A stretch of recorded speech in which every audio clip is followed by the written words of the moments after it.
Hello everyone, good evening, and my name is Shlomo, and as you all probably know, this is a segment that my wife very much encouraged me to begin, where I'll be talking about my journey becoming Jewish.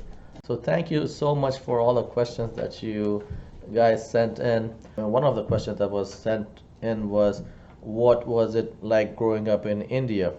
So growing up in India, it was it was pretty normal. I come from a city called Hyderabad. It's in the south central portion of India. It's a pretty large city, a lot of people. It's a very modern city, unlike what they show you in videos about how India is more or less a dump, and that is really not true. I went to a secular school. The name was a Christian name. It was run by a Christian person. They never really pushed Christianity on you. There were about 60 kids in our class, so we had like 30 boys on this side and 30 girls on this side of the class, and in the middle there's a path for the teacher to walk, and it was the same old boring routine. But we had what to do to keep ourselves busy and happy. It was a life of a lot of fun, a lot of playing, a lot of opening up wireless phones, opening up the TV, seeing what's inside.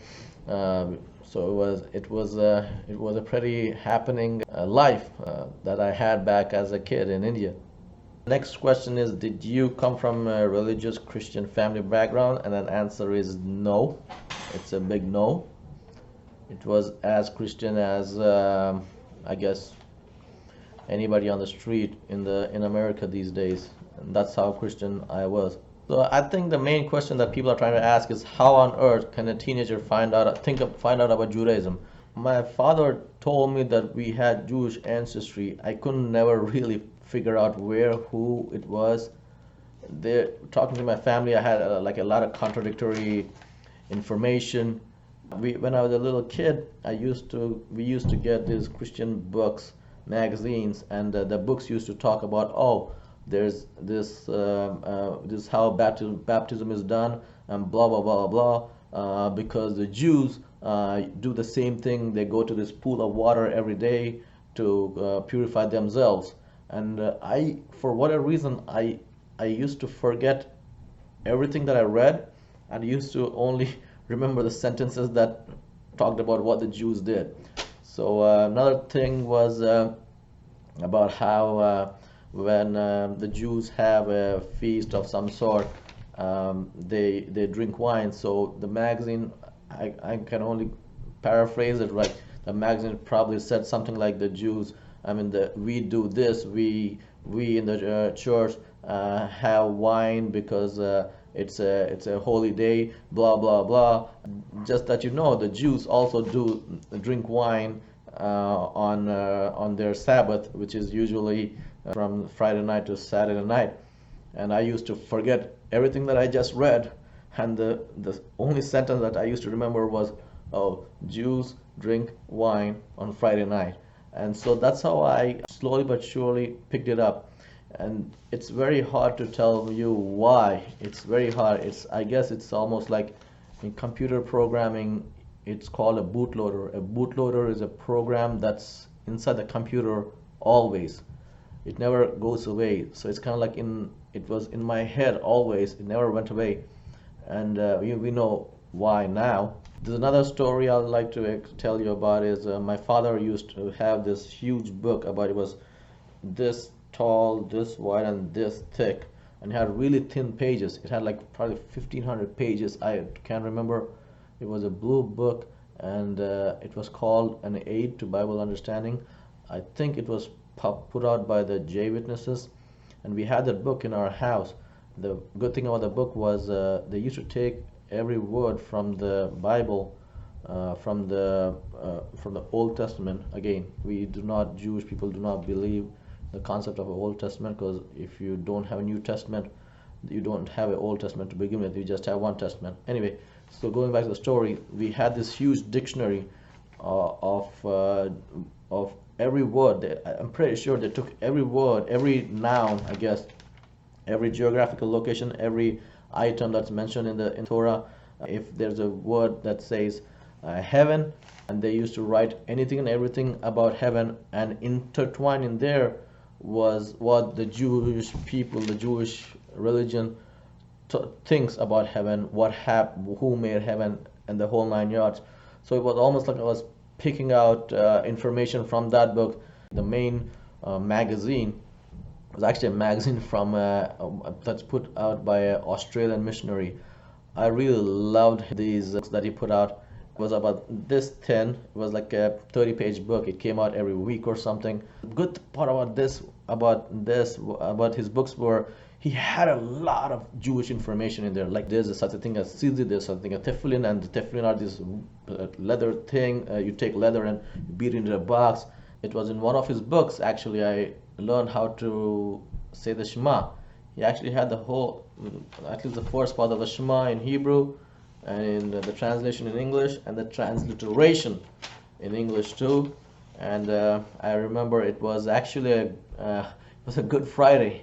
My parents were into church, and I was sitting there memorizing the Shema. I was extracting all this information regarding Judaism from all these Christian books.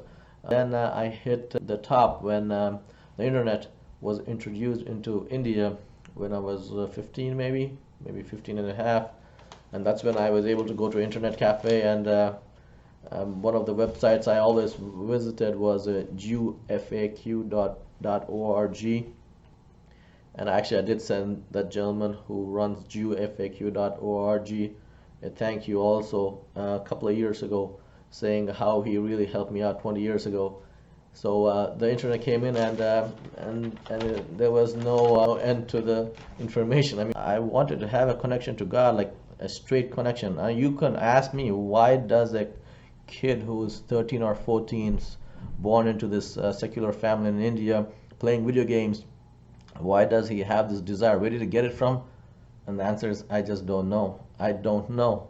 I'm not saying that I wanted to give up everything, all my video games, and just meditate. No, the point was I wanted to bring in both those worlds. I wanted to have a video game, sports, and all that kind of things in my life, and I wanted to have God at the same time. It was almost like I was trying to fuse two different worlds together, which actually the Hasidic philosophy explains that that's what we're supposed to do. So most likely I was trying to do that way before I even learned about this whole concept of bringing down godliness into this physical material world. So probably around when I was 16 years old, that's when I kind of officially told myself I wanted to become Jewish. But again, there was this practical problem of finding a rabbi and the whole 9 yards. And the bigger problem was I always thought you could not convert to Judaism. You were just stuck. You couldn't go in or come out. But thank God I did read a article somewhere that there is such a thing as conversion to Judaism, and that was really definitely one of the most happiest days in the whole process. So here I was in India, far from any Jewish people, far from any synagogue. The only thing I had was the internet that gave me loads and loads of information about Judaism, but I couldn't really do anything with it.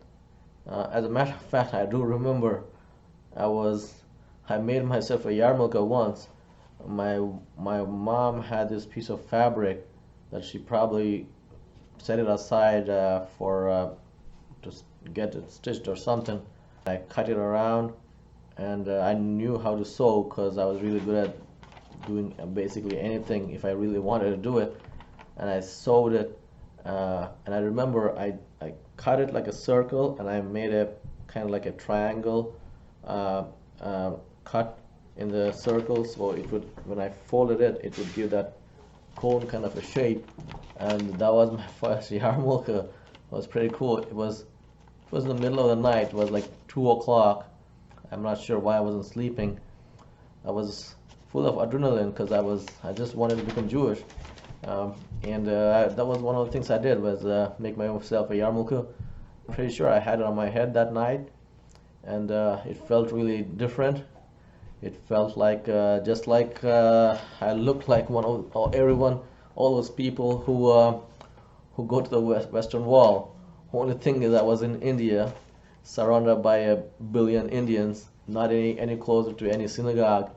But I had that drive. I was, you gotta become Jewish. How? It doesn't matter, because if something is really important enough, you can do it. If you put your mind to it, if you're stubborn, I hate to say use that word, but if you're stubborn and if you focus, you will end up getting it done. Hasidic philosophy explains that every soul comes down to here and onto this earth to do a certain mission.